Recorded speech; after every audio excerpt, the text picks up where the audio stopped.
L'expérience de mort imminente de Jésus. Nous avons des couleurs de peau différentes, mais est-ce pour autant que nous sommes ennemis? De quoi Dieu se soucie-t-il vraiment, de l'extérieur ou de l'âme intérieure? Telles sont les pensées qui me sont venues à l'esprit en lisant le témoignage de cette femme noire. Son cœur s'est arrêté un instant, mais cet instant a duré ce qui m'a semblé des siècles, car son âme a été ramenée directement par Dieu au commencement et il lui a révélé une vérité profonde sur les Noirs. Une vérité que personne ne vous avait jamais révélée auparavant. Bien que ce sujet soit sensible et puisse lui coûter son emploi, elle a courageusement pris la parole car, comme le Seigneur l'a dit, chacun mérite de connaître la vérité et de la dire. Je vous demande donc de prendre un moment pour l'écouter, car elle porte elle aussi un message sacré. Nous prions pour tous ceux qui entendent ce récit. Si vous le pouvez, laissez un commentaire en disant « Amen », en indiquant votre nom et la ville où vous habitez. Ainsi, nous pourrons vous soutenir directement dans la prière et demander à la lumière de Dieu de briller jusqu'à votre porte. Après l'avoir écouté, n'hésitez pas à partager vos réflexions dans les commentaires ci-dessous afin que nous puissions en discuter et trouver la voie la plus juste. Je m'appelle Olivia, j'ai 47 ans et je suis professeur d'histoire d'origine caribéenne. Je vis à Toronto, au Canada. Enfant, je croyais en Dieu, mais ma foi était plus routinière que révélatrice, une habitude plutôt qu'une vocation. En tant que femme noire, je ressentais souvent un vide en réfléchissant à mon héritage, une honte que je cachais sous mon travail. En enseignant l'histoire à mes élèves, j'évitais le sujet de l'identité noire, éludant les questions qui me mettaient mal à l'aise. Le 5 octobre 2023, par une fraîche soirée d'automne, ma vie a basculé. Je rentrais chez moi après une longue journée. Les lumières de la ville ont été brouillées par une averse soudaine lorsqu'une camionnette de livraison a dévié sur ma voie. Le choc a été assourdissant, le métal a tremblé, le verre s'est brisé, puis le silence s'est installé, tandis que l'obscurité m'enveloppait. Pendant 6 minutes et 42 secondes, mon cœur s'est arrêté et j'ai pénétré dans un monde au-delà du physique. Je me suis retrouvé flottant au-dessus des décombres, regardant les ambulanciers s'affairer frénétiquement sur mon corps sans vie. La pluie détrempait l'asphalte, et les passants se blottissaient sous des parapluies, le visage blême de stupeur. Une paix étrange m'enveloppa, comme si le temps s'était arrêté, et je sentis une douce aspiration vers le haut. Je n'étais plus attaché à la terre, attiré vers quelque chose de plus grand que moi. Une lumière radieuse apparut, plus brillante que n'importe quel soleil, mais douce et accueillante. Elle tira mon âme, m'entraînant dans une dimension où les couleurs dansaient et les sons bourdonnaient de vie. Jésus se tenait devant moi où sa présence bouleversante, un mélange de puissance impressionnante et de réconfort infini. Son amour rayonnait comme un soleil chaud, acceptant chaque partie de moi, avec ses défauts. J'ai entendu sa voix, non pas avec des mots, mais dans mon esprit, claire et parfaite, je te révélerai la vérité longtemps cachée. Sa présence m'a donné un but. Un tunnel de lumière s'est ouvert devant nous, scintillant de promesses. Je l'ai suivi, le cœur battant d'impatience, prêt à voir ce qu'il allait révéler. Le tunnel m'appelait à un chemin vers l'éternité où j'ai avancé, Jésus à mes côtés. Son amour était un bouclier, sa présence un guide à travers l'inconnu. J'ai laissé derrière moi les décombres de ma voiture, ma vie et mes doutes. Ce fut le début d'un voyage qui allait redéfinir tout ce que je croyais savoir. Le tunnel n'était pas un passage sombre et menaçant, mais un couloir embrasé de lumière, plus radieuse que toute lueur terrestre. Des couleurs tourbillonnaient autour de moi, des teintes vibrantes d'or, de saphir et d'émeraude vibrantes de vie, comme peintes par la main de Dieu. Je me sentais en apesanteur, porté par une force invisible, l'âme pleine d'émerveillement. La présence de Jésus à mes côtés était une chaleur constante qui me guidait plus profondément dans ce royaume divin. Un son emplit l'air où une symphonie de millions de voix se mêlant en parfaite harmonie. Ce n'était pas une parole humaine, mais un cœur céleste, chaque note débordant de joie, d'amour et de pureté. La mélodie émouva mon âme comme si tout le bien de l'univers avait été distillé en chansons. J'aurais voulu m'y joindre, me perdre dans sa beauté, mais je ne pouvais qu'écouter, frappé par sa perfection. Ma vision s'est élargie et j'ai vu tout ce qui m'entourait en cercle complet, aussi net que si c'était à quelques centimètres. Les étoiles lointaines brillaient de détails saisissants, et je sentais l'immensité de la création se déployer devant moi. La voix de Jésus résonnait en moi, « Tu as enseigné l'histoire du monde, mais tu as manqué mon histoire avec mon peuple. » Ces paroles ont transpercé mon cœur, révélant mon ignorance de son plan divin. La lumière du tunnel s'intensifiait, ses parois scintillaient comme du cristal liquide. J'avançais plus vite, non par ma propre force, mais par sa volonté ou le temps se dissolvant dans l'éternité. Chaque instant me semblait une éternité, et pourtant il n'y avait pas de temps du tout, comme si je courais vers le cœur de la création. La présence de Jésus me stabilisait, son amour était un phare dans cette splendeur écrasante. J'entrevoyais des paysages célestes, des champs de lumière, des rivières de cristal, des êtres rayonnants de joie. Le tunnel semblait s'étendre à l'infini, pourtant je n'éprouvais aucune peur, seulement le désir d'en voir davantage. Jésus marchait à mes côtés, sa robe resplendissante, sa présence, promesse de vérité. Je savais que j'étais conduit vers une révélation qui me transformerait à jamais. Le refrain s'amplifiait, son harmonie vibrait en moi comme pour m'appeler à la maison. J'ai revu des images fugaces de ma vie ou des moments où j'ignorais l'appel discret de Dieu. La voix de Jésus résonna à nouveau, « Tu verras ce que j'ai toujours vu. » Ces paroles m'ont donné un but, me préparant à la vision à venir. La lumière du tunnel m'enveloppait, chaude et vivante, comme si elle respirait.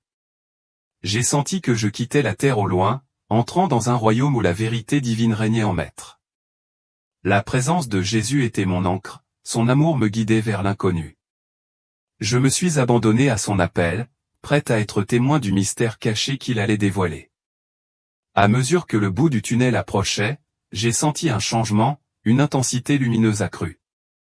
La main de Jésus me guidait, sa présence à la fois douce et impérieuse.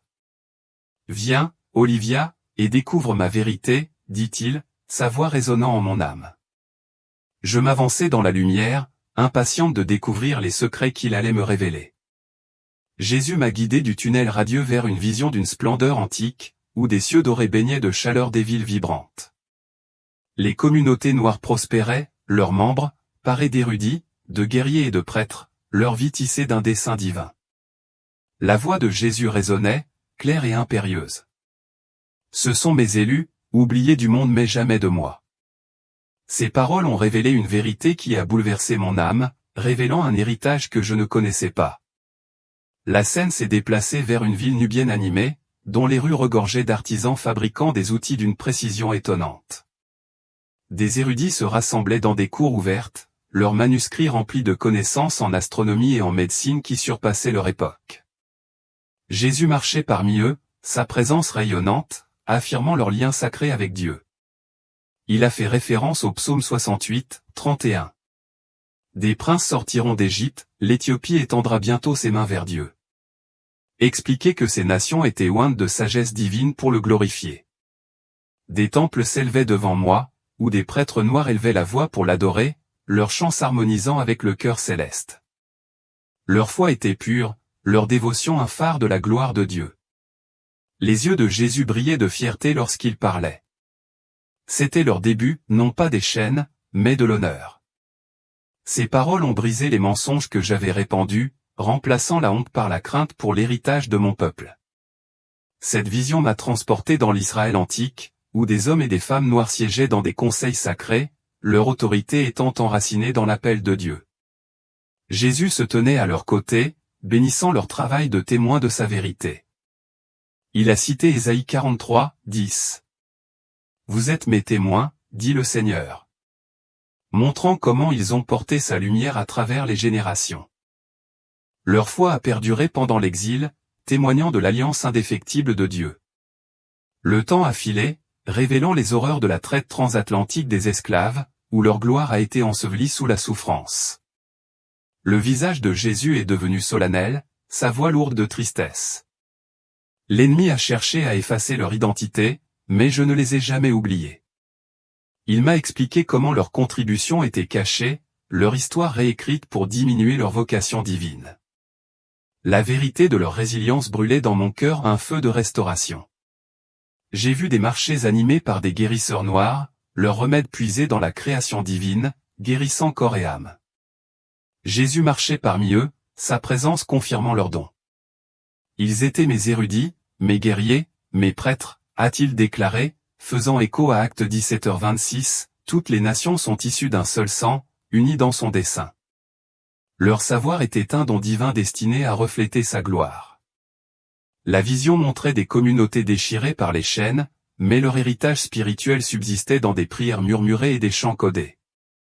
La lumière de Jésus les guidait à travers des siècles de souffrance, son amour étant une encre constante.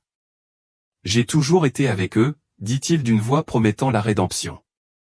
Je voyais leur histoire non comme une défaite, mais comme une tapisserie divine d'endurance. J'ai vu d'anciens astronomes cartographier les étoiles, leurs cartes précises et sacrées, guidées par la main de Dieu. Jésus se tenait parmi eux, son amour confirmant leur sagesse. Leur savoir était mon don, destiné à me glorifier, dit-il, liant leur travail à son plan éternel. Cette vision a réécrit l'histoire que j'avais enseignée, me remplissant de révérence. J'ai vu des poètes noirs composer des hymnes qui résonnaient jusqu'au ciel. La présence de Jésus illuminait leurs paroles, sa voix claire, leur voix porteuse de ma vérité. Il a cité le psaume 33, 3, invitant à de nouveaux chants de louanges, manifestant leur créativité comme une offrande divine. J'ai vu des villages où les chefs noirs gouvernaient avec justice, leurs lois ancrées dans la sagesse divine. Jésus parcourait leurs tribunaux, sa lumière bénissant leur travail. Il régnait en mon nom, disait-il, affirmant leur autorité divine. Cette vision a bouleversé mon âme, m'incitant à honorer leur gloire oubliée. Ensuite, j'ai vu d'anciennes bibliothèques remplies de parchemins du savoir noir, aujourd'hui perdus dans le temps. La présence de Jésus était un appel à restaurer ce qui avait été volé. Leur histoire n'est pas perdue, a-t-il dit d'une voix inébranlable. J'ai ressenti le poids de leur héritage ou une vérité que je me devais de partager. Mais le paysage s'assombrit. Je me tenais devant ces mêmes bibliothèques, leurs étagères englouties par les flammes. Des parchemins de l'histoire des Noirs s'effondraient tandis que des hommes en robes sombres déchiraient des archives, réécrivant des récits pour enterrer la vérité de la gloire de mon peuple. Jésus se tenait à mes côtés, le visage marqué par la tristesse, sa présence comme un phare dans l'obscurité. L'ennemi a cherché à effacer la lumière de mon peuple, dit-il d'une voix chargée de justice divine. J'ai vu des conseils réunis dans des salles éclairées au flambeau, où l'on semait des mensonges, déclarant les Noirs inférieurs, leur héritage réduit à la servitude. L'air s'est chargé de tromperies, comme si la vérité elle-même pleurait cette perte. La lumière de Jésus a percé les ténèbres, révélant la manipulation qui a déformé l'histoire. Il a cité 2 Corinthiens 4h4, expliquant comment le Dieu de ce monde aveugle les esprits à la vérité de Dieu, cherchant à dissimuler son plan pour son peuple. J'ai vu des villages incendiés, des textes sacrés détruits, remplacés par des récits d'asservissement qui occultaient leur héritage. On enseignait aux enfants noirs qu'ils étaient inférieurs, leur fierté étant dépouillée par de faux récits. Ce n'était pas mon plan, mais la guerre de l'ennemi, a dit Jésus.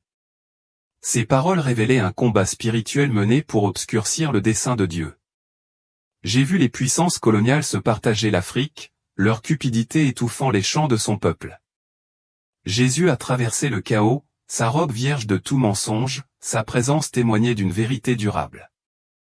Ma parole subsiste à jamais, a-t-il dit, affirmant le psaume 119, 89, à jamais, ô Éternel, ta parole subsiste dans les cieux. Les complots de l'ennemi ne pouvaient effacer son dessein divin. La vision montrait des générations à qui l'on avait appris à oublier leur vocation divine, dont l'identité avait été déformée par des siècles d'oppression. Les yeux de Jésus brûlaient d'une juste colère, mais son amour demeurait inébranlable. Je vois chaque blessure, chaque mensonge, dit-il, et je promets la restauration. Dans les salles de classe modernes, j'ai vu des livres d'histoire exalter la gloire des civilisations noires, laissant les élèves impitoyables et ignorants. Jésus se tenait parmi eux, exhortant à la vérité. L'ennemi combat pour les maintenir dans l'ignorance, a-t-il dit, soulignant le potentiel que Dieu leur a donné. Il a fait écho à Jérémie 29, 11, « Car je connais les projets que j'ai formés sur vous, afin de vous donner un avenir et de l'espérance. » J'ai vu des objets anciens enfouis, leurs inscriptions effacées par ceux qui craignaient leur pouvoir. La présence de Jésus était un appel à exhumer ses vérités, sa lumière guidant le chemin, leur histoire vit en moi, a-t-il dit, affirmant sa connaissance éternelle de son peuple. Ensuite, j'ai vu des marchés où les voix noires étaient réduites au silence, leurs contributions rejetées comme des mythes. Jésus a traversé ces scènes, son amour affirmant leur valeur, j'ai vu leurs œuvres, a-t-il dit, faisant écho à Hébreux 6h10, et je me souviens du travail de mon peuple. La vérité de leur héritage brûlait dans mon cœur un feu à partager. J'ai vu des écrans modernes diffuser des mensonges qui présentaient les Noirs comme inférieurs à la création de Dieu. La voix de Jésus résonnait, je les ai créés pour ma gloire, faisant écho à Genèse 1h27, où, tous sont créés à son image. J'ai vu la stratégie de l'ennemi déformer la vérité pour lier les âmes, mais la lumière de Jésus brillait plus forte encore, une promesse de rédemption. Sa présence était mon guide, son amour, ma force.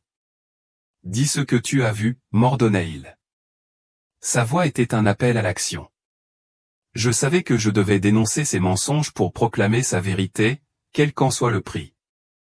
La vision se déployait telle une tapisserie traversant le temps, des anciens empires africains aux villes modernes. J'ai vu des communautés noires s'élever dans la gloire, leur ville rayonnant d'un dessein divin, pour être ensuite brisée par les chaînes et la conquête. Jésus se tenait à mes côtés, sa présence comme une lumière constante dans l'obscurité. Non pas parce qu'ils étaient faibles, mais parce qu'ils étaient forts, a-t-il déclaré, révélant la peur de l'ennemi face à leur pouvoir. Dans l'empire du Mali, les universités regorgeaient d'érudits noirs, dont la sagesse était un phare de la lumière divine, illuminant le monde. Les colonisateurs sont arrivés, détruisant le savoir, le remplaçant par la servitude et la souffrance. L'ennemi a ciblé leurs forces, expliqua Jésus, citant Éphésiens 6h12, car nous n'avons pas à lutter contre la chair et le sang, mais contre des forces spirituelles. La traite des esclaves se déroulait sous mes yeux, des navires transportant des âmes à travers les océans, leur foi mise à l'épreuve dans des souffrances inimaginables.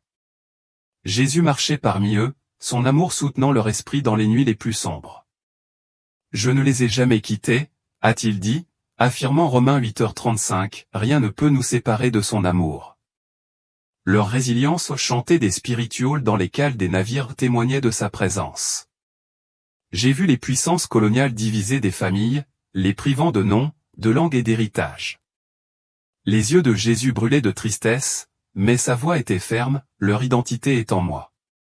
Il a cité Galates 3h28, il n'y a plus ni juif ni grec, car tous vous êtes un en Jésus-Christ, dénonçant ainsi, le mensonge de la division semée par l'ennemi. Leur foi a perduré grâce à des chants codés et des prières secrètes. À l'époque moderne, des barrières systémiques se sont dressées des quartiers défavorisés aux médias biaisés réduisant au silence les voix noires. Jésus se tenait parmi les marginalisés, sa présence étant un appel à s'élever au-dessus des mensonges. Ce sont mes guerriers, forgés dans le feu, a-t-il déclaré, la voix pleine de fierté. J'ai vu la force de ceux qui ont persévéré, leur courage inébranlable face aux tromperies du monde. Des jeunes se sont détournés de la foi, séduits par de fausses promesses de gloire et de succès éphémères. La main de Jésus reposait sur leurs épaules, les exhortant à revenir à lui, l'ennemi cherche à leur voler leur destinée, a-t-il dit, faisant écho à Jean 10h10, je suis venu pour qu'ils aient la vie, et qu'ils l'aient en abondance.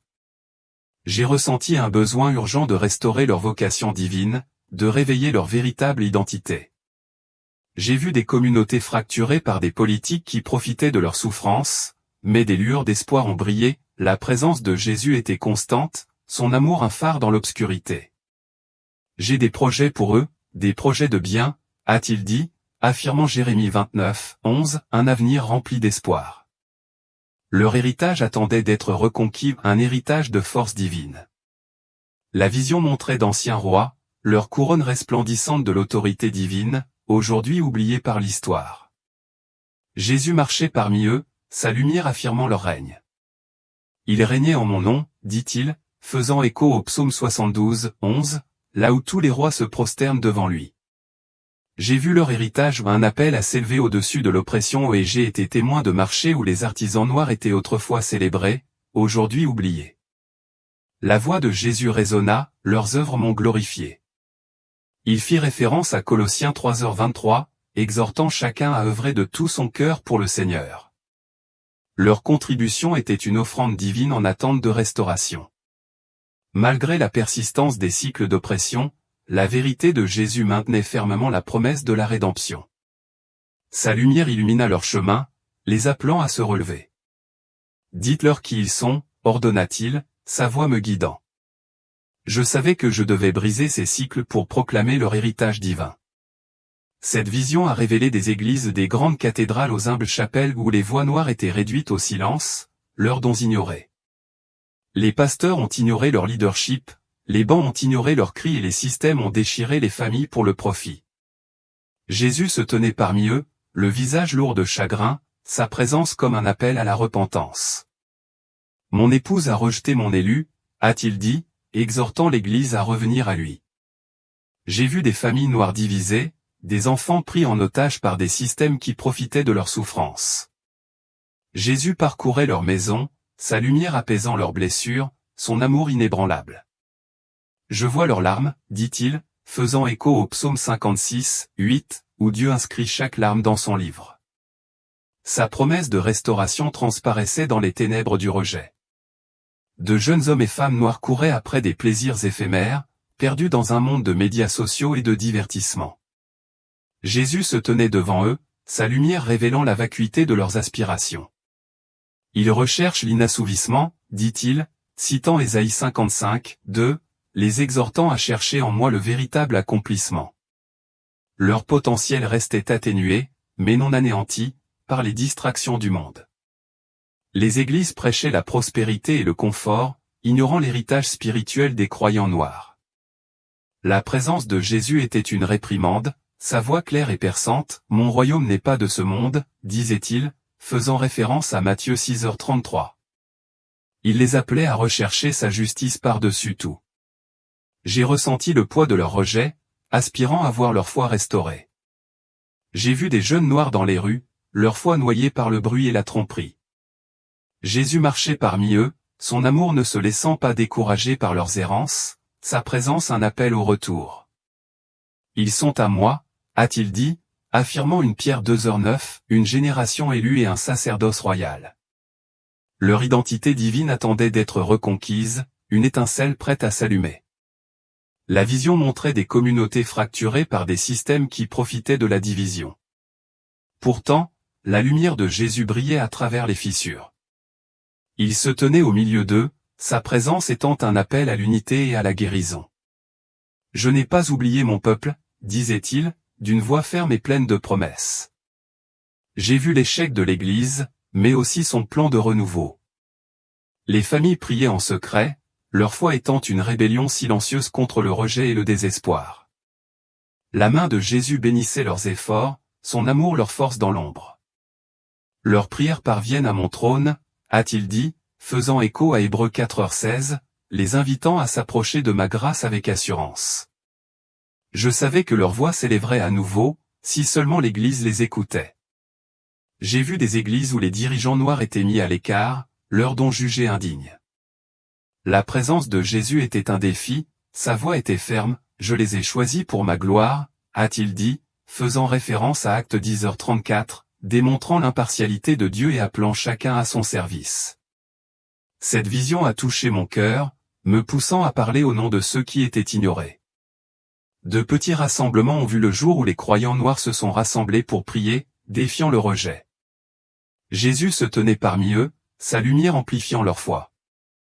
Leur culte m'est précieux, a-t-il dit, faisant écho au psaume 141, 2, là où la prière s'élève comme l'encens. J'ai vu la puissance de leur dévotion à un fondement pour le renouveau.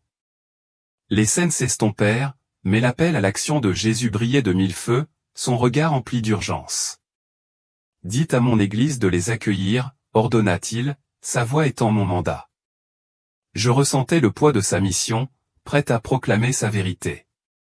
Même si l'Église avait rejeté ses élus, son amour triompherait. La vision s'est déplacée vers un monde moderne où la musique et les médias tissaient des chaînes de tromperie autour des âmes noires. Les chansons glorifiaient la violence, la luxure et le matérialisme, dépeignant les Noirs comme des criminels ou des objets plutôt que comme des héritiers du royaume de Dieu.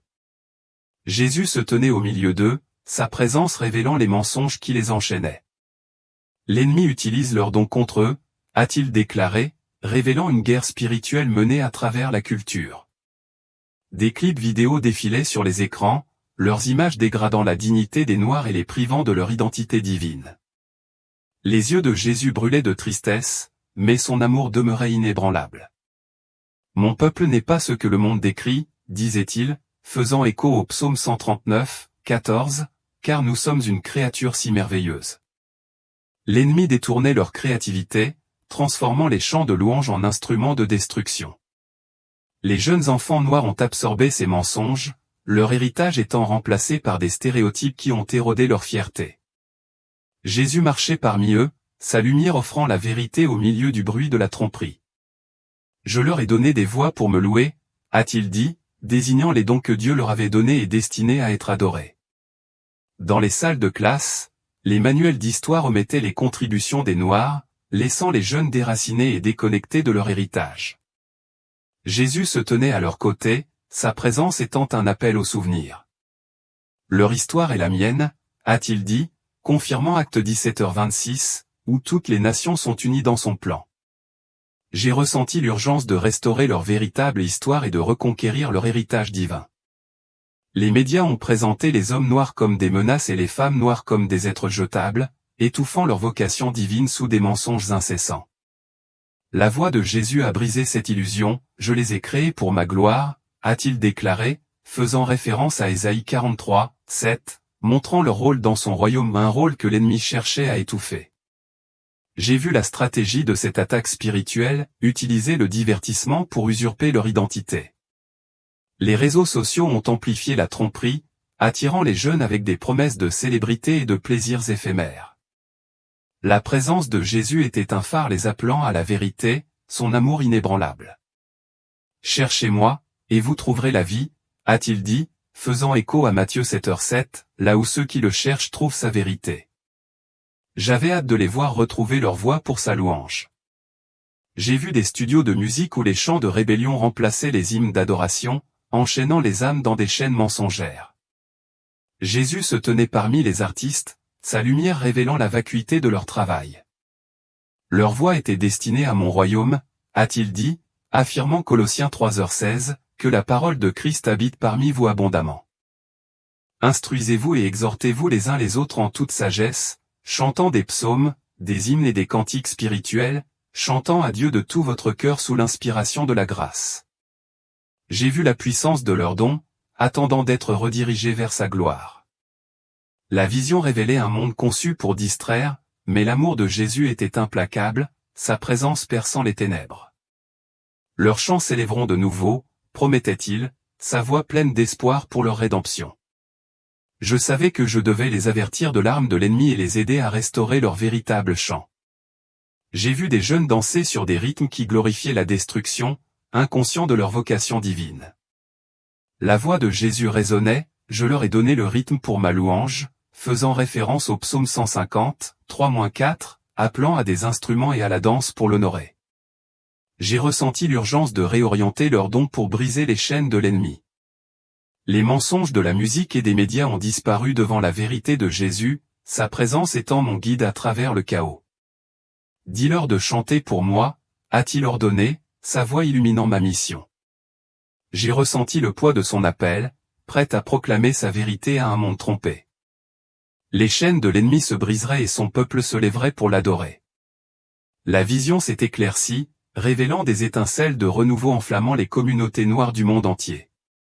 Des jeunes se sont rassemblés dans des pièces cachées, leurs prières s'élevant avec une foi fervente, faisant trembler les cieux. Jésus se tenait parmi eux, le visage rayonnant de fierté, sa présence ardente de renouveau. Ce sont mes guerriers, forgés dans le feu de l'épreuve, dit-il, faisant écho à Ézéchiel 37, 10, où son souffle redonne vie aux ossements desséchés. J'ai vu une mère veuve agenouillée en larmes, ses prières comme un cri puissant qui atteignait le trône de Dieu. La main de Jésus reposait sur elle, sa lumière confirmant sa foi inébranlable. Ces cris sont parvenus jusqu'à moi, a-t-il dit, faisant référence au psaume 34, 17, là où les justes crient et Dieu les délivre. Son intercession a été l'étincelle qui a allumé les flammes d'un renouveau à venir. Les communautés remplissaient de petites églises, étudiant la parole de Dieu avec une soif inouïe. Jésus marchait au milieu d'eux, sa lumière illuminant leur cœur de vérité. Ils se souviennent de qui ils sont, dit-il, confirmant une Pierre 2h9, où son peuple est un sacerdoce royal appelé à sa lumière. J'ai vu les germes d'un réveil, prêt à éclore en un mouvement mondial. De jeunes hommes et femmes noirs se tenaient dans les rues, prêchant la vérité avec audace, sans craindre le rejet. La présence de Jésus les a fortifiés, son amour, leur force face au mépris du monde. Ils sont mes prophètes, mes guérisseurs, a-t-il dit, faisant écho à Joël 2h28, où son esprit est répandu sur toute chair. Leur courage a marqué une nouvelle ère de foi, inébranlable pour l'homme.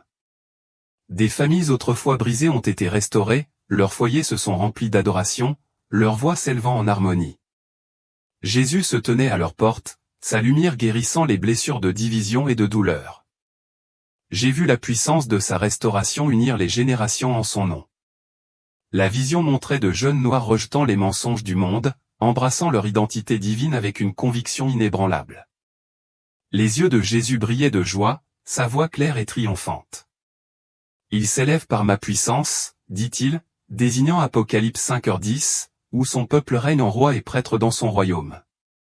J'ai ressenti un élan de renouveau, un mouvement qu'aucune force ne pouvait arrêter.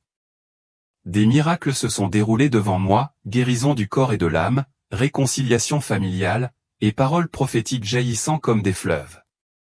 La présence de Jésus était la source, son amour le catalyseur de ce réveil. Mon esprit se meut parmi eux, a-t-il dit, confirmant Acte 21h17, où son esprit apporte vision et rêve. J'ai vu une génération revendiquer sa vocation, libérée du passé.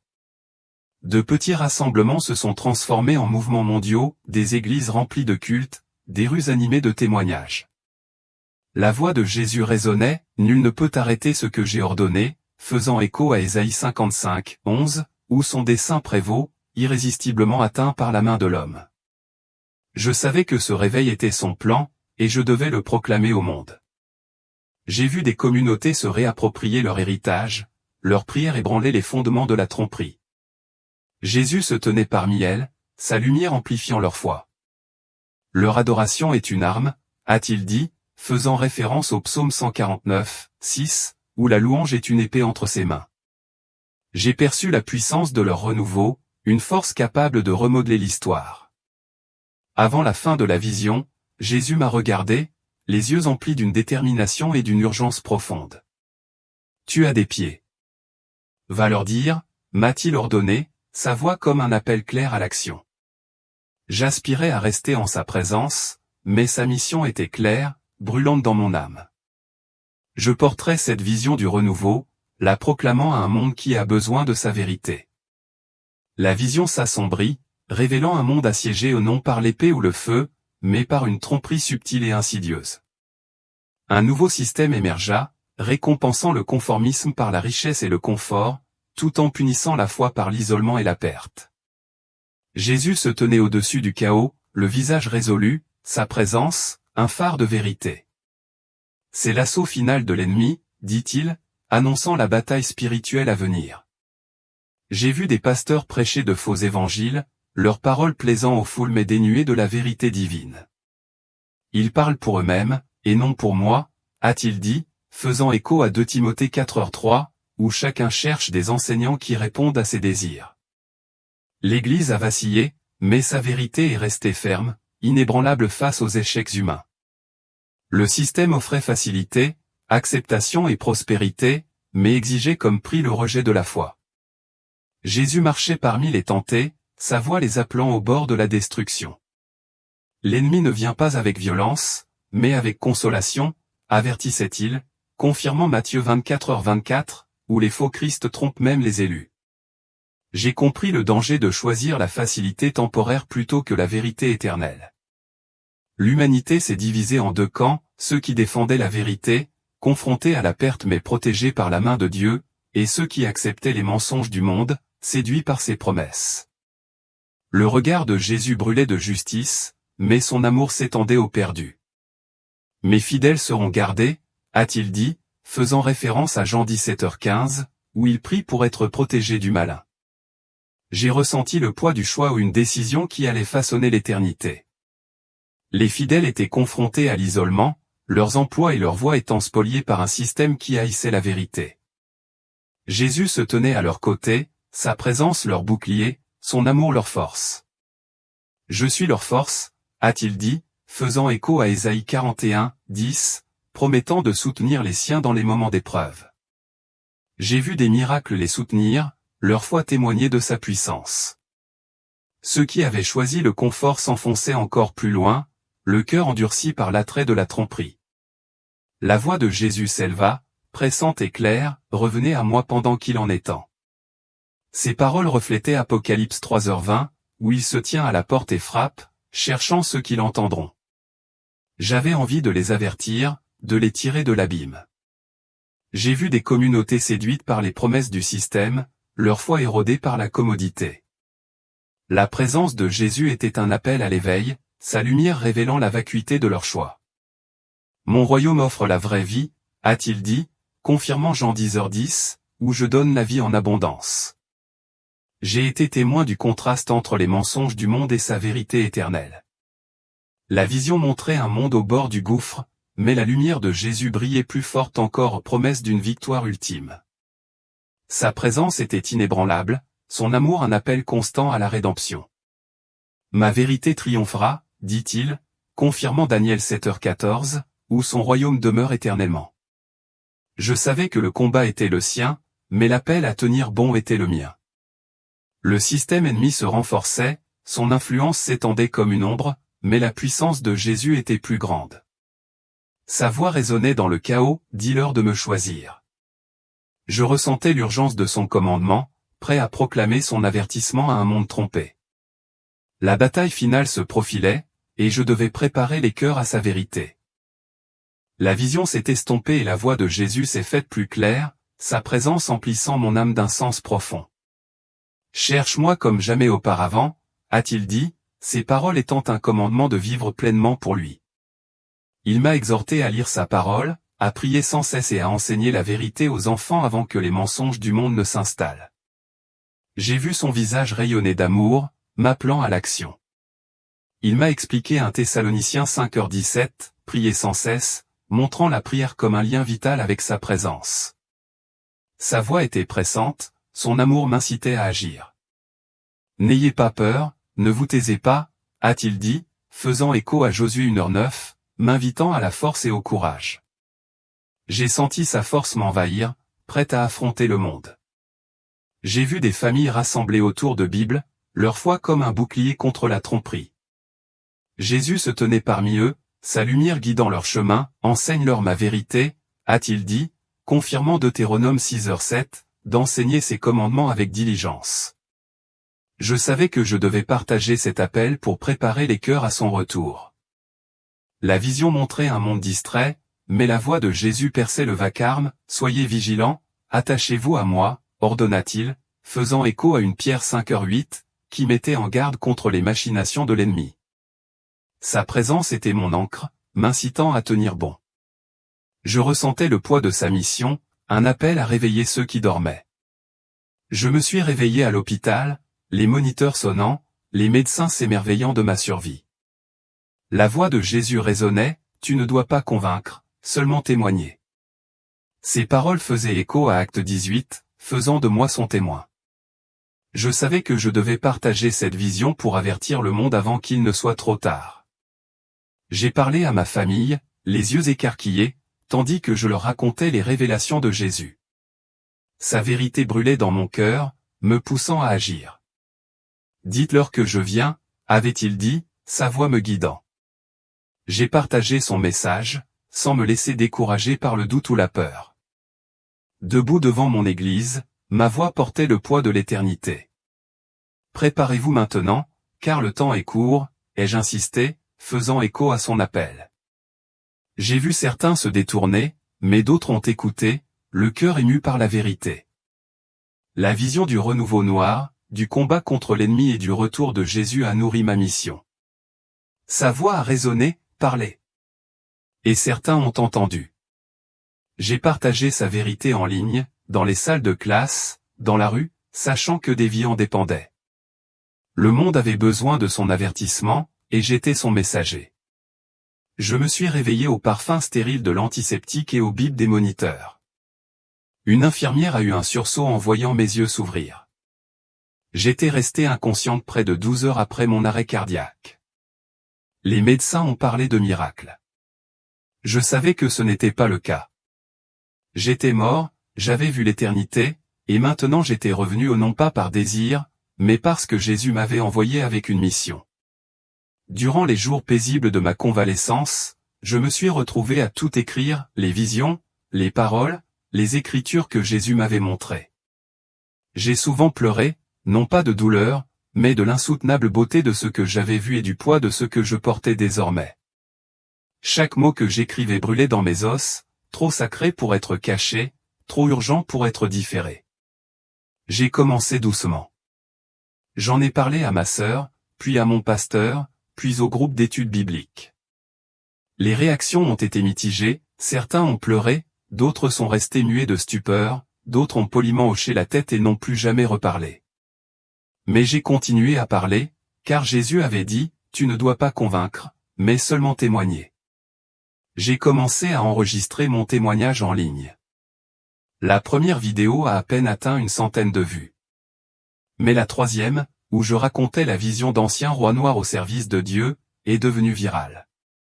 Des messages ont afflué du Ghana, d'Haïti, d'Alabama, de Londres, les gens disaient, « J'ai toujours eu le sentiment qu'il y avait quelque chose de plus. » Vous venez de le confirmer. Des mères envoyaient des vidéos de leurs enfants dansant au son du gospel dans le salon, criant « On est des rois ». Mais tout le monde n'était pas ravi. Un collègue du conseil scolaire m'a averti que mon contenu pourrait être perçu comme clivant racialement. On m'a demandé de cesser d'enseigner l'histoire pour le reste du semestre. J'ai perdu des amis, dont certains avaient partagé ma table. Quelques responsables religieux m'ont accusé de promouvoir un programme dangereux. Cela m'a profondément blessé. La lumière autour de nous commençait à faiblir, comme un lever de soleil laissant place au jour. Mais la voix de Jésus me tenait fermement. « Dis-leur qui ils sont, dit-il. Mon peuple n'est pas ce que le monde dit. » Un soir, j'ai été invité à prendre la parole dans une petite église en difficulté de Baltimore.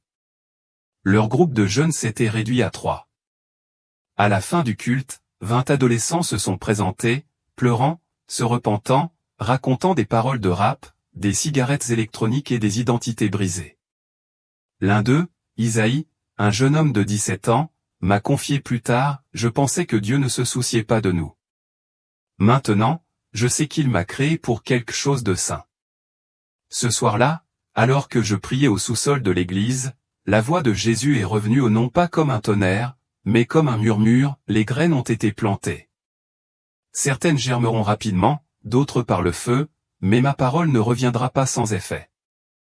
J'ai alors compris, cette mission n'était pas une transformation instantanée. Il s'agissait d'innover, d'attirer l'attention des ossements desséchés, de dire la vérité, même si le monde qualifie cela de rébellion. Aujourd'hui, je m'exprime dans les écoles qui m'acceptent. Je rassemble les jeunes dans les parcs. Je chuchote à des femmes âgées dans leur lit d'hôpital.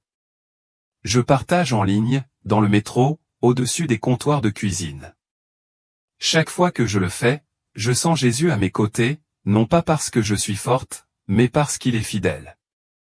Vous lisez ceci parce qu'il veut que vous vous souveniez, votre héritage n'est pas l'esclavage, mais le sacerdoce. Votre valeur ne réside pas dans votre couleur de peau, mais dans le sang qu'il a versé. Votre vocation n'est pas annulée, elle est un réveil. Alors j'y vais, parce qu'il m'a dit d'y aller ou parce que, quelque part, quelqu'un demande encore à Dieu, nous vois-tu? Et je suis là pour répondre, oui. Il nous a toujours vus. L'histoire d'Olivia nous invite à regarder au-delà des apparences pour voir l'âme telle que Dieu la voit. Si demain était votre dernier jour, votre vie reflèterait-elle sa vérité? N'attendez plus. Vivez avec détermination, aimez avec courage et cherchez Jésus tant qu'il est encore possible de le trouver. Partagez ce témoignage. commentez, Amen, avec votre nom et votre ville.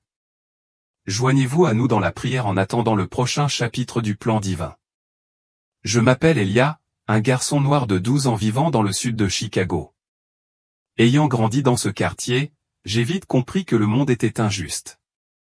Je ne suis pas né avec la haine, mais avec le temps, j'ai senti que le monde entier était contre moi et que les Blancs participaient à cette injustice. Je pensais que même Dieu était de leur côté. S'il aimait tout le monde, pourquoi ma vie était-elle si difficile? Pourquoi des gens comme moi peinaient-ils chaque jour, alors que les enfants blancs avaient la vie plus facile? Je doutais que Dieu soit vraiment juste ou qu'il se soucie de moi. Puis, tout ce en quoi je croyais s'est effondré en un instant. Ma mort m'a ouvert les yeux sur une toute autre vérité. Je l'ai vu. Je me suis tenu devant Jésus et, à cet instant, tous mes fardeaux, mes ressentiments et mes haines se sont dissipés comme la brume au soleil. Avant mon expérience de mort imminente, ma vie n'était que ténèbres. À l'école, les professeurs semblaient n'attendre que de trouver des défauts chez les enfants comme moi. Une petite erreur suffisait à me punir, tandis que les enfants blancs ne recevaient qu'un léger rappel. En entrant dans un magasin, j'ai senti les regards suspicieux du personnel, comme si j'allais voler quelque chose. Et la police? Elle n'était pas là pour nous protéger, mais pour nous contrôler. J'avais vu mon frère aîné se faire pousser dans une voiture de patrouille parce qu'il rentrait trop tard. J'avais vu des amis se faire fouiller dans la rue simplement parce qu'ils étaient au mauvais endroit. Même à l'église, un lieu qui aurait dû être empreint d'amour et d'égalité, je ressentais de la discrimination. Les enfants blancs étaient assis au premier rang, au plus près du pasteur, tandis que nous étions repoussés au fond. Ils étaient vus, entendus et pris en charge, nous étions des ombres silencieuses. Un jour, j'ai demandé à ma mère pourquoi c'était comme ça, et elle m'a simplement répondu, c'est comme ça depuis toujours. Mais je ne pouvais pas l'accepter. Si Dieu aime tout le monde, pourquoi étions-nous traités différemment? J'ai appris la règle de survie très jeune, baisser la tête, ne pas attirer l'attention, ne pas leur donner d'excuses. Pourtant, même quand je faisais tout correctement, je me sentais toujours comme un criminel à leurs yeux. Ces expériences sont restées profondément ancrées dans ma mémoire. Je n'étais pas né avec la haine, mais je ne pouvais ignorer ce dont j'avais été témoin. J'ai commencé à croire qu'ils ne me considéreraient jamais comme leur égal. Cette croyance a laissé derrière elle quelque chose que je n'ai jamais voulu admettre, du ressentiment. Je ne voulais pas les haïr, mais je ne pouvais pas m'empêcher de ressentir ce sentiment. Je ne pouvais pardonner leurs regards méprisants, leurs paroles pleines de préjugés, leurs subtils actes de discrimination. Puis un jour, je suis mort. Mon expérience de mort imminente a été plus horrible que tout ce que j'avais pu imaginer. Elle s'est produite lors d'une livraison de drogue de routine, un risque que je prenais chaque jour pour survivre. Je transportais un petit paquet de contrebande, ne m'attendant à rien d'inhabituel. Mais au coin de la rue, des lumières rouges et bleues ont explosé et des sirènes ont retenti comme des avertissements. À cet instant, tout s'est effondré. Quelqu'un avait prévenu la police. Je me suis précipité dans un dédale de ruelles sombres, les poumons brûlants, sprintant à travers des passages étroits, franchissant des clôtures et esquivant des obstacles. Derrière moi, des cris, des pas martelés et les aboiements incessants d'un chien policier se fondaient en un chœur terrifiant. Je ne pensais qu'à fuir. Puis, dans un mouvement flou, le destin frappa. Un violent fracas brisa le chaos. Soudain, le silence remplaça les sirènes et les cris, et je me sentis suspendu dans le néant, ni froid ni chaud, seulement un calme étrange, comme si mon corps avait été abandonné. Quand je repris conscience, ce fut avec une clarté brutale. Je baissai les yeux, horrifié, mon corps gisait tordu sur le trottoir, méconnaissable.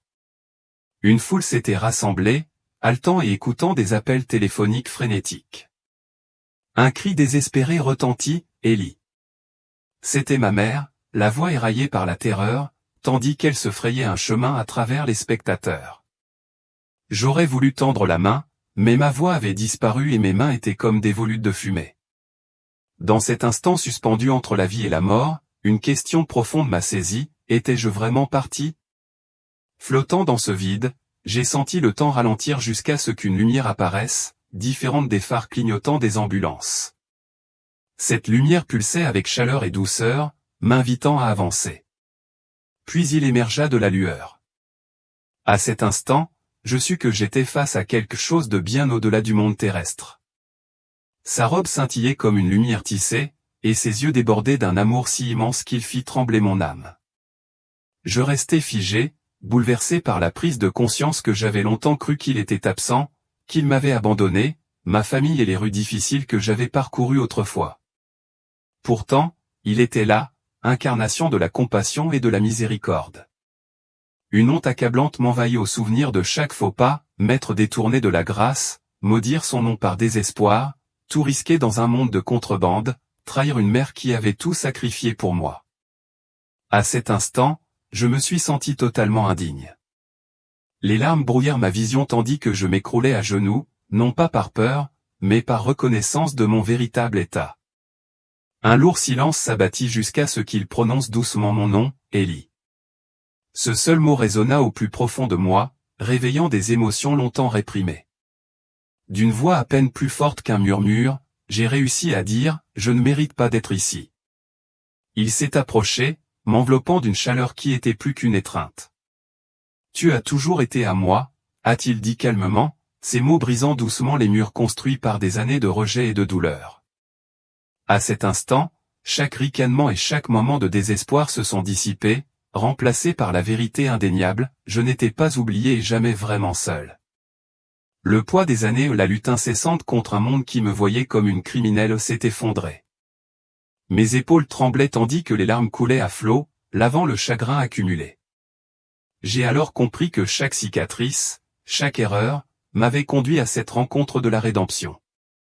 Il s'agenouilla devant moi, les yeux emplis d'une compassion infinie, et toucha mon épaule avec un amour pur et apaisant qui soulagea le poids écrasant de la culpabilité et de la solitude. Même si mon passé persistait, la douleur commença à s'atténuer. Levant les yeux, ma voix tremblait tandis que je demandais « Mais pourquoi ? Pourquoi moi ?» Son sourire doux et rassurant et son regard fixe évoquaient des mystères indescriptibles. « Tu n'es pas seul, Élie, répondit-il. Tu as encore beaucoup à découvrir. » À cet instant, j'ai ressenti une douce attirance, une invitation silencieuse vers un destin que je n'avais jamais imaginé. J'ai senti que ce qui m'attendait allait changer ma vie à jamais. Mon expérience de mort imminente n'était pas une fin, mais le début d'un profond cheminement vers la guérison, la rédemption et un but. Chaque regret, chaque cicatrice commençait à s'estomper, remplacée par l'espoir et l'appartenance. Les chaînes du jugement et de la honte se brisaient, laissant place à un avenir illuminé par sa lumière. Je savais que ma vie ne serait plus jamais la même. On m'avait offert une seconde chance, celle de m'élever au-dessus des ténèbres qui me caractérisaient. J'étais vu, aimé et destiné à quelque chose de bien plus grand que la cruauté du monde que j'avais connu. Entouré de son amour indéfectible, j'ai trouvé la force de pardonner, non seulement à ceux qui m'avaient blessé, mais aussi à moi-même. Je saisis cette occasion de guérir et de construire une nouvelle vie, définie non par les erreurs passées, mais par le potentiel illimité d'une âme rachetée. Chaque pas en avant devenait le témoignage d'une vérité que j'avais depuis longtemps oubliée. J'étais un enfant de lumière, destiné à s'élever et à transformer la douleur en but. Ainsi, lors de cette rencontre divine, j'ai juré d'honorer cette seconde chance. Je m'élèverai au-dessus des ténèbres, chercherai la vérité sans relâche et m'engagerai avec audace vers un avenir rempli d'espoir, de pardon et de rédemption éternelle. Un changement soudain m'a submergé, comme si la réalité elle-même se déchirait sous mes yeux. La lumière rayonnante qui nous entourait ondulait et pulsait, et je me suis senti aspirer dans un univers qui défiait toute compréhension. Mon souffle s'est bloqué et j'ai halté tandis que le monde commençait à s'effondrer non pas comme je l'avais toujours connu, mais comme Jésus le voyait. Ce que j'ai vu m'a rempli à la fois d'émerveillement et d'une terreur indescriptible. Au début, tout me semblait ordinaire. Je voyais des villes tentaculaires s'étendre à perte de vue dans la nuit, leur lumière scintillant comme des étoiles lointaines dans le ciel sombre. Les rues grouillaient de gens pressés de se rendre au travail, de retrouver des amis et de prendre soin de leur famille. La vie en surface continuait comme avant. Pourtant, sous ce décor familier, je percevais une injustice profonde et troublante. Puis je l'ai vu clairement, des chaînes. Non pas des chaînes forgées dans du métal froid, mais des liens invisibles qui enserraient le cœur et l'esprit de chacun. Ces chaînes invisibles se déplaçaient comme des vrilles sombres dans l'air, nous liant d'une manière que nous ne pouvions ni voir ni comprendre. Une force rampante et implacable nous murmurait à l'oreille, semant la division, déformant nos pensées et notre perception mutuelle. C'était comme si une puissance ancienne érodait lentement l'essence même de l'humanité. Je ne pouvais détacher mon regard et ma voix tremblait tandis que je demandais, « Quoi? Qu'est-ce que c'est ?»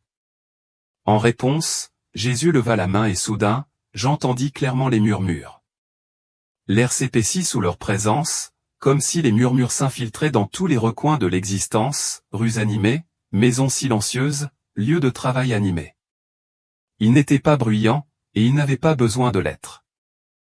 Leur pouvoir résidait dans leur capacité subtile et insidieuse à s'infiltrer dans notre conscience, se répandant comme un poison silencieux. J'ai distinctement entendu ces phrases glaçantes, « Tu ne seras jamais libre. Ils te verront toujours comme inférieur. Tu ne dois jamais pardonner. » Ces mots se sont insinués dans l'esprit des hommes, des femmes et des enfants noirs, gravant douleur et colère sur leur visage un fardeau qu'ils ne méritaient pas, mais qu'ils ressentaient de tout leur être. Puis les murmures se sont déplacés, « Vous êtes coupable de naissance. Vous devez expier ce que vos ancêtres ont fait. Vous n'en ferez jamais assez. » Ces déclarations ont profondément marqué le cœur des hommes et des femmes blancs, les accablant d'une honte imméritée et d'une dette irréparable. J'ai observé avec horreur ce réseau de mensonges détruire les relations, des pères doutant de leurs fils, des mères se méfiant de leurs filles, et des amitiés s'effritant sous une suspicion implacable. Plus j'observais, plus il devenait clair que cette division n'était pas vraiment liée à la race ou à l'origine. C'était un sinistre outil de contrôle, conçu pour manipuler tous les aspects de nos vies. J'ai été peiné de réaliser que ce qui était censé nous unir à notre humanité commune avait été transformé en arme de séparation. Tandis que ces pensées tourbillonnaient dans mon esprit, mes propres souvenirs ont refait surface. Je me suis rappelé des moments où j'avais moi aussi écouté ces murmures insidieux, convaincu que le monde était contre moi, que je n'avais d'autre choix que de lutter pour ma survie à tout prix. Ces voix avaient attisé ma colère et m'avaient encore plus isolé, me plongeant dans une vie de solitude et de désespoir. Maintenant, voyant la vérité mise à nu, je comprenais que chaque once de haine, chaque parcelle de division n'était qu'une illusion à un mensonge soigneusement construit pour nous maintenir impuissants. La vue de ces chaînes invisibles et de la manipulation qu'elles représentaient m'a profondément bouleversé. J'ai ressenti un besoin irrésistible de me libérer, de briser les liens qui nous avaient longtemps enfermés. J'ai imaginé un monde où l'empathie remplacerait la suspicion, où le dialogue comblerait le fossé entre des cœurs autrefois divisés par de faux récits. À cet instant, une lueur d'espoir a jailli en moi, la détermination de retrouver l'unité que nous avions perdue. Jésus se tourna vers moi, les yeux emplis de tristesse et d'une certitude inébranlable. Sa présence chassa la tromperie qui avait longtemps obscurci notre vision. Ils ne sont pas ennemis les uns des autres, dit-il doucement. Le véritable ennemi vous a tous aveuglés. Ces paroles résonnèrent profondément, un appel clair à nous réveiller du sommeil d'une division manipulée. J'ai alors su que la bataille pour la vérité ne se menait pas par la violence ou la haine, mais par la lumière inébranlable de l'amour et de la compréhension, une lumière qui pouvait un jour briser même les chaînes les plus sombres. Je sentis mon souffle s'accélérer tandis que la vision changeait à nouveau, comme si la trame même de la réalité se redessinait sous mes yeux. Le paysage urbain autrefois familier se transforma en une métropole futuriste où d'imposants gratte-ciel scintillaient sous un ciel immaculé, leur surface réfléchissante s'étirant vers le ciel tel des miroirs géants. Les rues étaient immaculées, tracées avec une symétrie précise, et chaque détail du décor dégageait une troublante impression de perfection. Il n'y avait aucun signe de criminalité, de chaos ou de pauvreté. Tout était contrôlé ou trop contrôlé ou comme si chaque élément de la vie avait été planifié dans les moindres détails. À première vue, cela ressemblait à une utopie, un lieu où la vie humaine avait été perfectionnée pour atteindre son état le plus efficace et harmonieux. Pourtant, en observant de plus près, une vérité troublante commença à émerger. J'ai remarqué que les gens bougeaient à l'unisson, leurs pas synchronisés comme une horloge. Leurs yeux étaient vides, leurs visages inexpressifs. Il n'y avait ni rire, ni questionnement, ni étincelle d'individualité. J'avais l'impression que la vie elle-même avait été dépouillée de son âme, remplacée par une existence mécanisée, dénuée de véritables émotions. J'ai alors commencé à comprendre comment leur vie était régie. Au lieu de porter un portefeuille ou de l'argent liquide, chacun portait une minuscule marque lumineuse sous la peau, juste au-dessus du poignet. J'ai observé une femme entrer dans un magasin, choisir une miche de pain et simplement placer sa main au-dessus d'un scanner. Un léger bip a confirmé sa transaction, un échange fluide, sans aucune interaction humaine ni erreur. Ce n'était pas une simple commodité. C'était un abandon silencieux de la liberté. À côté de moi, Jésus parlait doucement, tout a commencé par un choix. Son ton était doux, mais sous-jacent, il y avait un courant de regret et de tristesse. J'ai revu des images du passé. L'implant avait autrefois été présenté comme une merveille de confort moderne, fini les cartes de crédit perdues, les mots de passe oubliés, les petits vols. Les gens l'avaient adopté sans réserve. Mais avec le temps, ce qui n'était au départ qu'une option s'est peu à peu transformé en une nécessité absolue. Il devint le seul moyen d'identification, le dépositaire des dossiers médicaux, et même la clé de l'éducation et de l'emploi. Finalement, ce n'était plus une simple option. C'est devenu la loi. Ceux qui refusaient l'implant étaient rapidement ostracisés, abandonnés à la marge de la société. J'ai vu des familles désespérées en périphérie, implorant de ne leur laisser que quelques miettes, leurs espoirs anéantis par l'exclusion systématique d'un monde moderne qui ne leur offrait aucune place. La disparité était flagrante, rappelant brutalement qu'à la recherche de la perfection, l'humanité avait sacrifié sa diversité et sa liberté. Puis, comme pour ponctuer cette sombre réalité, un homme émergea. Sa présence imposante irradiait un charisme et une puissance presque hypnotique. Un leader mondial adoré des masses, promettant paix, prospérité et sécurité. Les nations s'inclinaient devant lui, et les peuples applaudissaient chacun de ses mots. Pourtant, sous son apparence polissée, je percevais un courant sombre sous-jacent où une force sinistre s'accrochait à lui comme une seconde peau. Ses promesses éloquentes masquaient les chaînes qui l'enserraient lentement chaque âme. Ils ne verront pas leurs chaînes, m'a averti Jésus, la voix chargée de tristesse et d'urgence. Pas avant qu'il ne soit trop tard. Ces paroles ont résonné à mes oreilles tandis que je réalisais que le prix de cette prétendue perfection était l'essence même de notre humanité.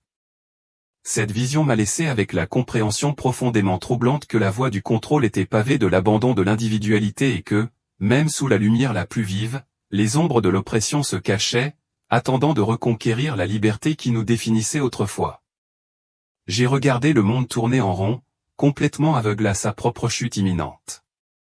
Partout où je regardais, les gens se croyaient libres, ils se levaient chaque matin, se rendaient au travail et parcouraient les écrans sans réfléchir. Ils acceptaient chaque changement sans hésiter, riant des avertissements, rejetant les vérités dérangeantes comme des théories du complot sans fondement et faisant confiance à un système qui les asservissait lentement, imperceptiblement. J'ai ressenti une profonde tristesse en réalisant à quel point les masses avaient été trompées. Ils ne voient pas les barreaux de leur prison, dit Jésus doucement. Sa voix était pleine de tristesse et de regret. Ses paroles perçaient la façade de la normalité, me forçant à affronter une réalité cachée derrière un vernis de confort et de commodité. J'ai commencé à comprendre comment la peur et le confort avaient été utilisés comme de puissants outils de contrôle. Les gens acceptaient la marque non pas par contrainte, mais parce qu'ils avaient été conditionnés dès la naissance à croire que la sécurité, la sûreté et la promesse d'une vie meilleure étaient tout ce qui comptait. Ils ont volontairement troqué leur liberté contre un faux sentiment de protection, ne réalisant jamais le prix immense de leur obéissance avant qu'il ne soit trop tard.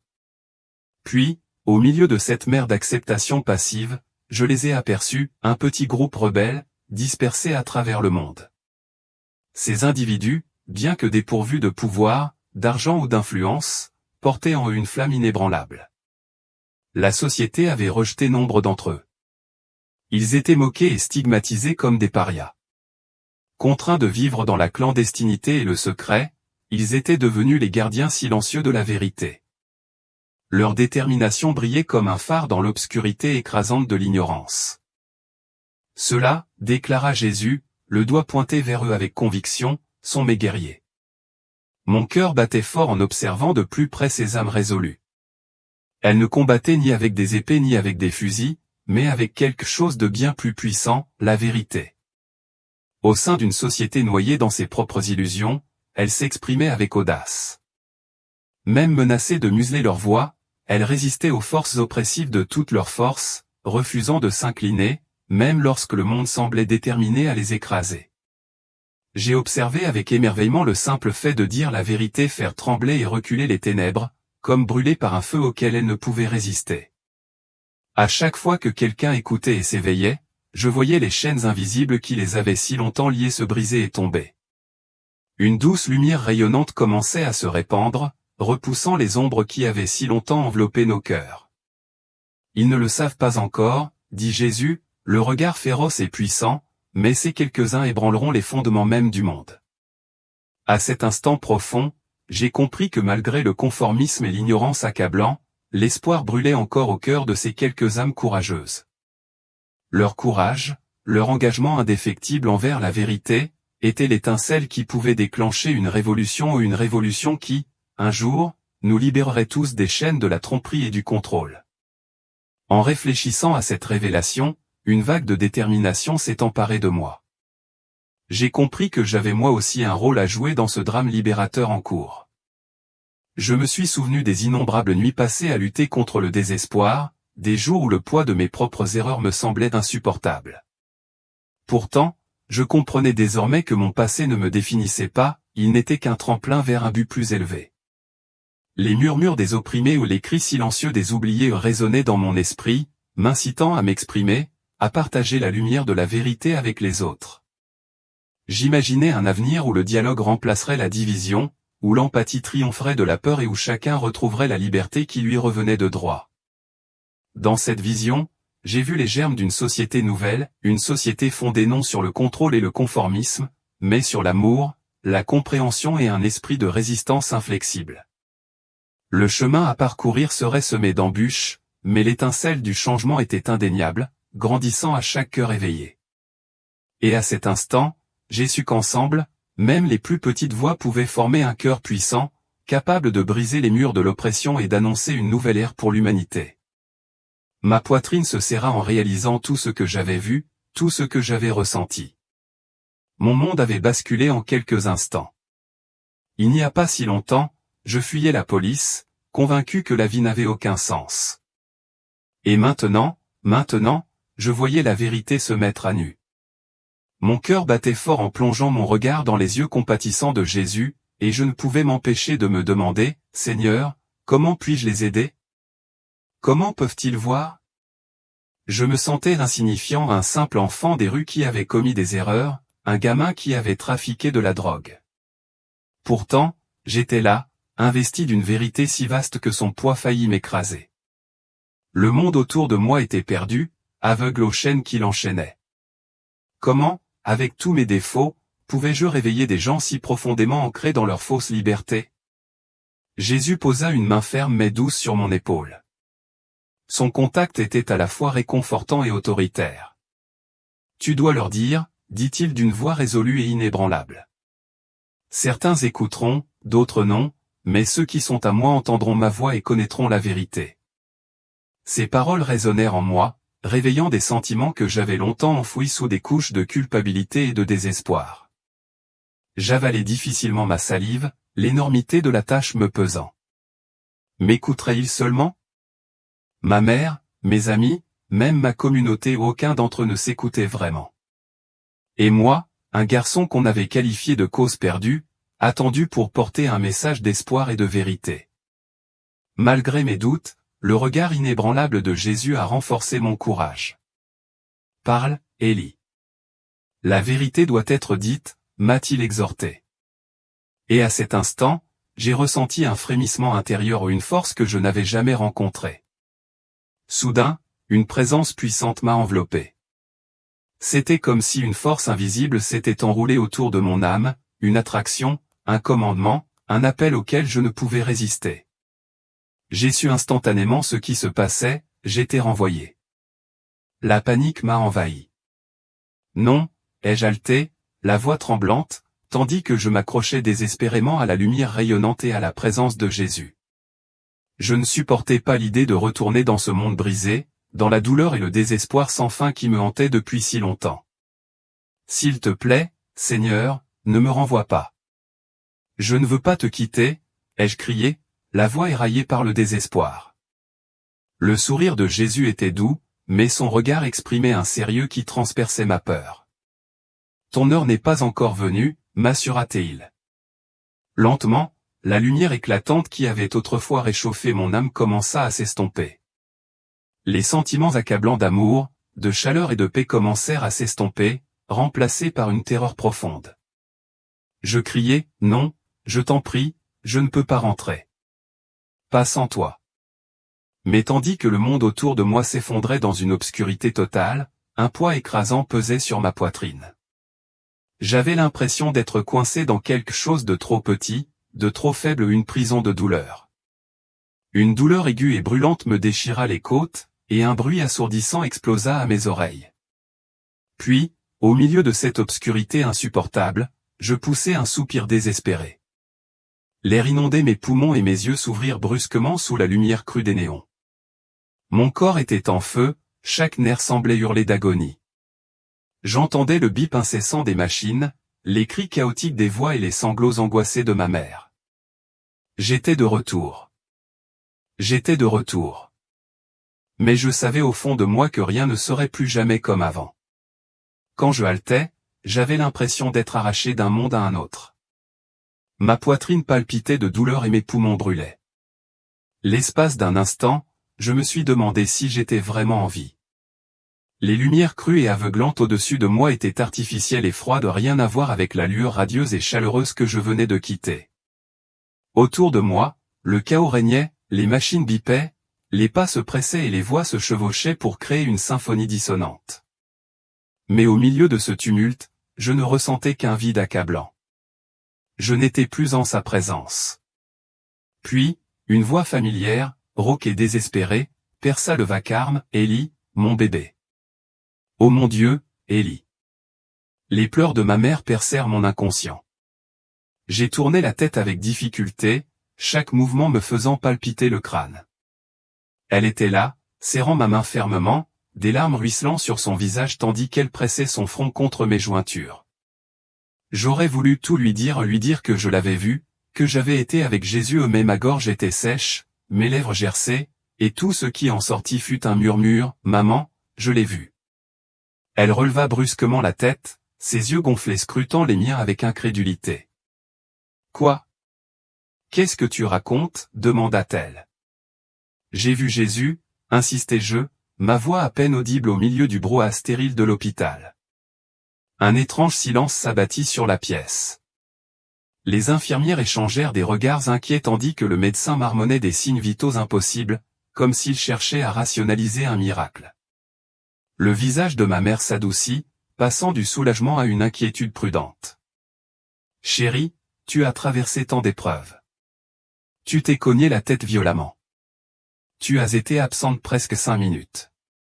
Tu as probablement juste rêvé. » Je secouai la tête, le désespoir grandissant. « Non, maman. C'était réel. Il m'a montré.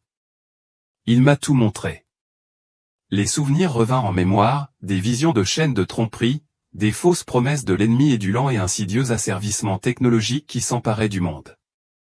J'avais vu le plan se dérouler, comment les gens étaient attirés dans les ténèbres tout en croyant marcher vers la lumière. Mais qui me croirait? Ni les médecins, ni mes amis qui se moquaient de moi, et certainement pas le pasteur qui qualifiait mon expérience d'hallucination de mort imminente. Je serrai les poings dans une rage silencieuse. Il ne le voyait pas. Il ne ressentait pas ce que j'avais ressenti. Puis, au milieu du désespoir silencieux, j'ai entendu à nouveau sa voix, non pas dans la pièce, mais au plus profond de mon âme. Certains écouteront, d'autres non, mais ceux qui sont à moi entendront ma voix. Soudain, j'ai commencé à remarquer des signes subtils partout, la technologie s'immisçant dans tous les aspects de la vie, les paiements sans contact, les scanners biométriques, les micropuces implantées présentées comme l'avenir du confort. Les médias ont semé la division, dressant les gens les uns contre les autres tout en les détournant d'un véritable combat caché. Et peu à peu, le monde a changé et les gens ont commencé à accepter ce contre quoi ils se sont battus, le rejetant comme un progrès. J'ai alors compris que ma mission n'était pas de convaincre tout le monde. J'avais été renvoyé pour une raison. Même si mes paroles tombaient dans l'oreille d'un sourd, elles étaient destinées à ceux qui en avaient vraiment besoin. Au début, le doute me rongeait. Pourquoi Jésus choisirait-il quelqu'un comme moi? J'avais passé tant d'années à l'ignorer, à rejeter ses conseils et à enfreindre toutes les règles que je connaissais. Mais chaque fois que je le remettais en question, des souvenirs de mon expérience de mort imminente me revenaient, l'amour infini dans ses yeux, la tristesse dans sa voix lorsqu'il me révélait la tromperie, et le poids de la vérité qu'il avait placée sur moi. Cette vision, cette rencontre divine, n'était pas qu'un rêve, c'était ma vocation. Déterminé, j'ai commencé à parler à qui voulait bien m'écouter. J'ai contacté de vieux amis encore prisonniers du cercle vicieux de la rue. Je leur ai parlé du danger qui nous attendait, des plans insidieux des puissants et de la façon dont nous étions conditionnés à accepter notre propre asservissement. La plupart ont ricané, certains ont ri franchement, d'autres sont simplement partis. Mais même si quelques-uns s'arrêtaient pour vraiment écouter, cela suffirait. J'ai de nouveau supplié ma mère, la voix chargée d'urgence, « Maman, tu dois me croire. Il se passe des choses, et bientôt nous n'aurons plus le choix.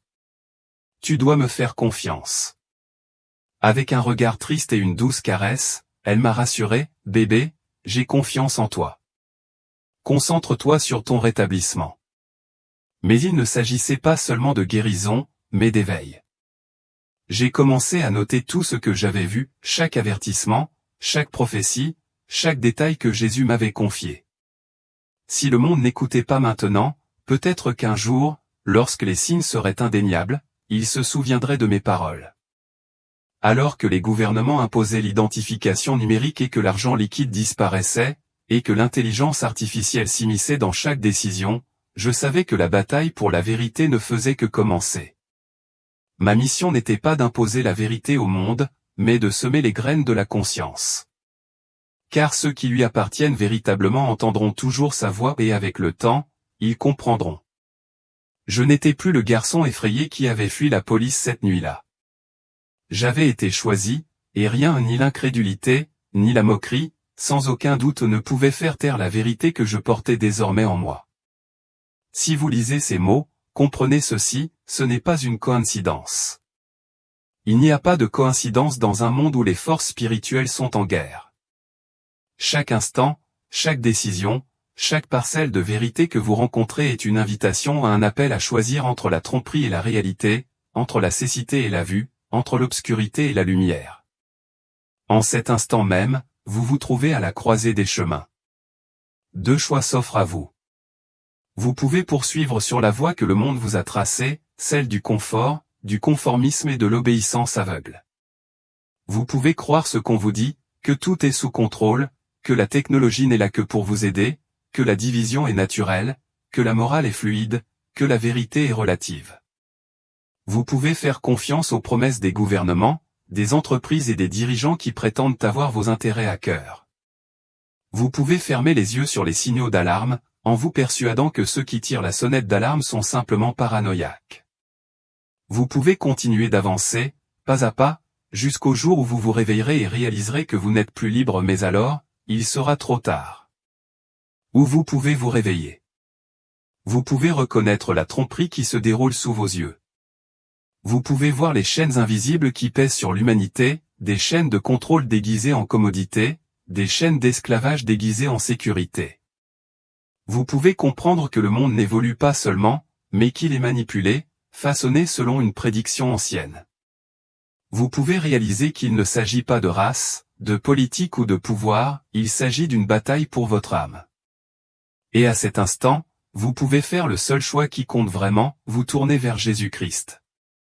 Lui seul a le pouvoir de vous libérer. Lui seul peut vous donner la sagesse de percer à jour les mensonges. Lui seul peut vous protéger lorsque le monde exige votre allégeance à quelque chose de bien plus sombre que vous ne l'auriez jamais imaginé. La tromperie ne cessera pas. Elle ne fera que s'intensifier, devenir plus convaincante, plus incontournable. Elle convaincra les gens que résister est insensé, que tenir bon est dangereux, que rejeter le système est impossible.